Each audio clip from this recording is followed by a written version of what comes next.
Proudly we hail. That's what's on the cover of this month's North Carolina Public Broadcasting Service TV guide. Proudly we hail. Obviously taken from the Star Spangled Banner, it's those words that I implore us to ponder this week. A few weeks ago in worship, I offered the beginning of Romans, where it says, I'm not ashamed of the gospel, which to me is similar to proudly we hail. It is Thursday morning, the first day of July, where we enter this month that is mostly circulates around July 4th, our Independence Day. And with the state of our nation, the state of where we've been, well, it's a little daunting right now for me. We began this year, 2021, with a siege on the Capitol. And here, 6 months, 7 months later, we now are trying to point the finger. Who do we blame for that? And, well, that finger has gone to a diverse range of people, and really it comes back to us. For we are one part of the greater whole, where we in the UCC hold up the John text of that they may all be one. And so I wonder this day, as we move towards Sunday, July 4th, what do we proudly hail? And I know flags are obviously a part of Independence Day, and we wave that flag, the red and white stripes and the blue background with the white stars on it for the 50 states. And sometimes we burn that flag, and sometimes when the flag comes out, we kneel. And the flags are a piece of our ritual of what do we proudly hail? What do they symbolize? This Sunday in worship, we're going to have a variety of flags because they are so diverse. Is it the North Carolina flag? Is it the Christian flag? Is it the rainbow flag? Is it the trans flag? What flag is it? And in this American experiment, we are a nation of immigrants. And so many of us in our homes, we have those flags of our forefathers, of our ancestors, of our matrial lineage that we claim. We come from so many different backgrounds and belief systems and cultures. And so we continue to seek, who are we? Where do we belong? What are our belief systems? How do we behave?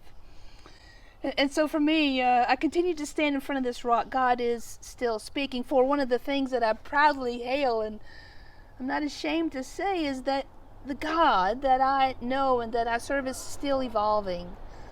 The God is not dead, not locked away in some tomb, for the tomb is empty, which then calls me to continue to notice my voice, to notice my behaviors, to notice my beliefs, and am I still continuing to proudly hail love and kindness and grace and mercy and hope and forgiveness?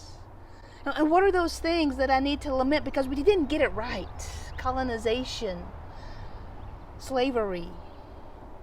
This nation has not always gotten it right. We are continuing to be that experiment, and many say that we're on the huge decline and we may not make it.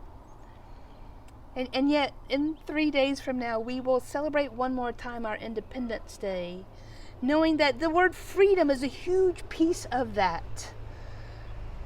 As the beginning of the colonizers who came here, religious freedom was a huge piece of why and how this country was created.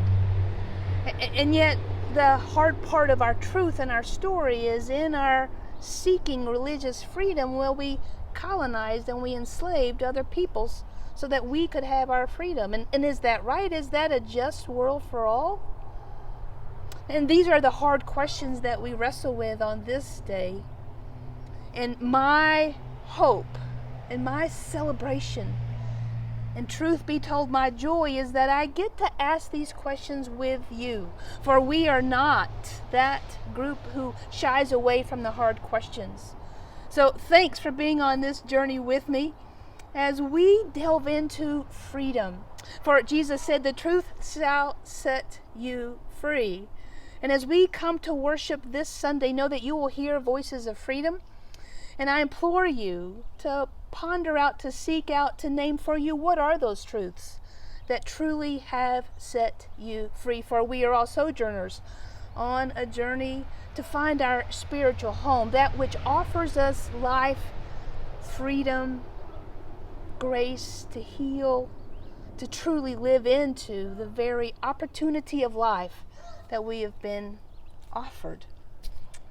So on this July 4th, on today's July 1st, won't you join me in this conversation? Won't you join me in this conversation? I look forward to hearing from you. And what are your truths that have set you free? There are a lot of things in this email. If you're not getting the email and you're only watching the video, please reach out to me and I will make sure that you get our news and announcements for this week as we move into the month of July.